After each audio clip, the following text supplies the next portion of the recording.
I think this is one that, the hospitals are already operating on a very thin margin, and hospital closures don't just impact those that are being served with Medicaid. They impact everybody.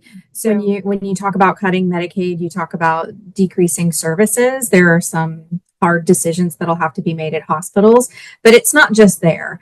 I work with our local homeless shelter, and I think about the number of people who are suffering from mental illness that on a that may or may not be able to navigate through some of the regulations that are tightening for Medicaid enrollment. So then if they don't meet the criteria, then they can't get their medication refills. And then if they can't get their medication refills, then they end up having crises. That is something that you see over and over again when people have this situation going on. So it just goes so much deeper than saying you can't re-enroll for Medicaid.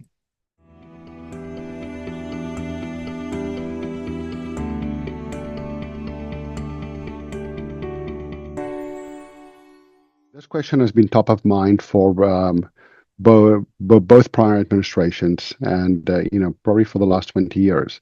We see a steady decline steady decline, which is now an accelerated decline in rural healthcare patient access to healthcare. We have seen a cost increase to treating those patients because of the lack of access and lack of general access. We have seen a lack of access to specialist services, and there are many things that drive this. We see both depopulation in rural and frontier USA, with more people moving towards cities. As the industries change, where everything from agriculture to manufacturing affected at scale in this country. We see also that the superclusters of major healthcare systems are drawing resources into the cluster rather than figuring out a hub and spoke model where those patients can get access within a reasonable time frame of travel from their homes. The Medicaid has been a primary funder of these outlier patients. Many of them in the past not properly covered by private insurance and Medicaid. Sorry, I think that we have as a group been heavily focused on how do we bring top level care back to rural U.S. through potentially developing a mobile solution through the ARPA-H paradigm program, which has very substantial bipartisan support in government right now.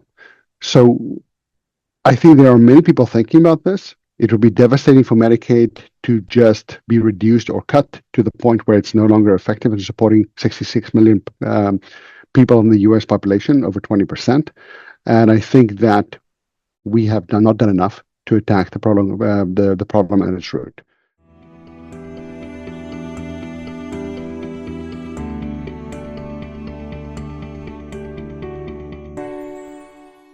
I think that DOGE's impact has been, it's been impactful yet superficial. I mean, it's focused on things that are easy to tick off as canceled, but it really hasn't tackled root infrastructure problems. All they're doing in a very superficial, cost-saving manner, without context for the whole, is creating or expanding the healthcare deserts that we are trying to fight through other innovation and public-private partnerships.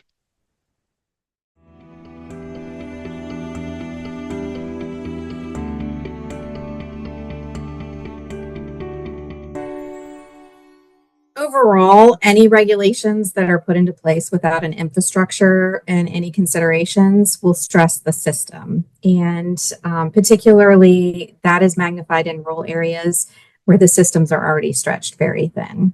So too much of any one thing is not a good thing.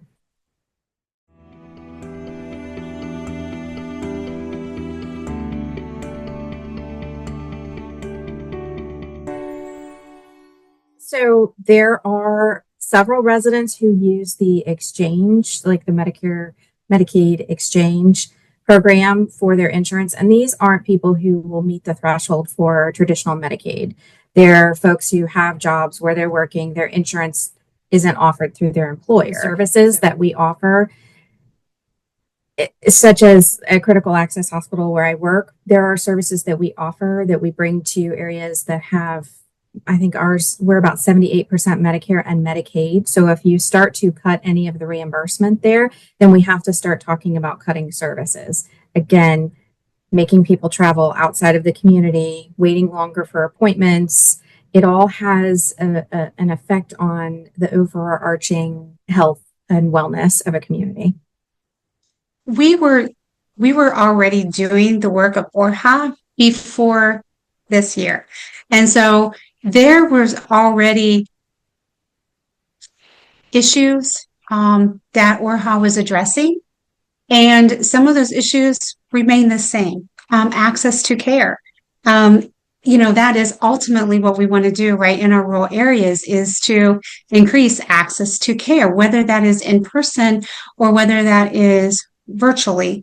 And so we were already working in these areas. And so I think that the challenge is just for us to continue the work that we're doing and try to kind of be that, to be there for our rural providers, regardless of how everything turns out. It's just rural had a need before, rural is still going to have a need.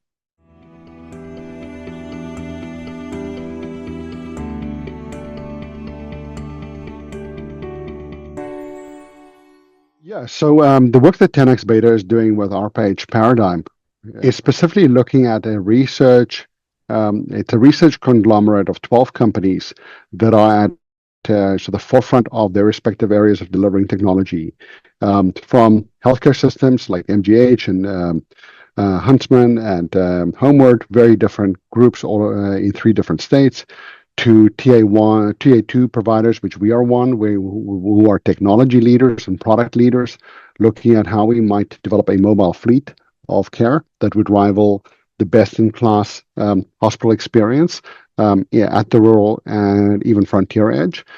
To technology integrators, device miniaturization experts, and education experts.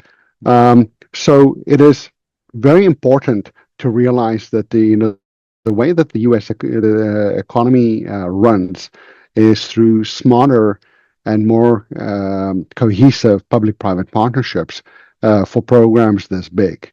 A 50-state economy behaves like 50 countries in the delivery of care in rural America, if not properly coordinated. So this makes it more complex than the whole European continent. What we have is a diverse yet meaningfully homogeneous group of people in America that are aligned enough that we can build meaningful infrastructure that's mobile and connected through technology. So with DOGE cutting telehealth spending and staffing as the first cut, they are not only penalizing the current Medicaid efforts to save costs, they are also completely misaligned with how you deliver high quality care at a lower price in the future of the U.S. rural economy. And I think that you're going to see a lot of public-private partnership spending and opportunity generated. As we see with manufacturing and onshoring, there's a lot of opportunity right now for private companies to step in and lead this while politicians skirmish about the budget.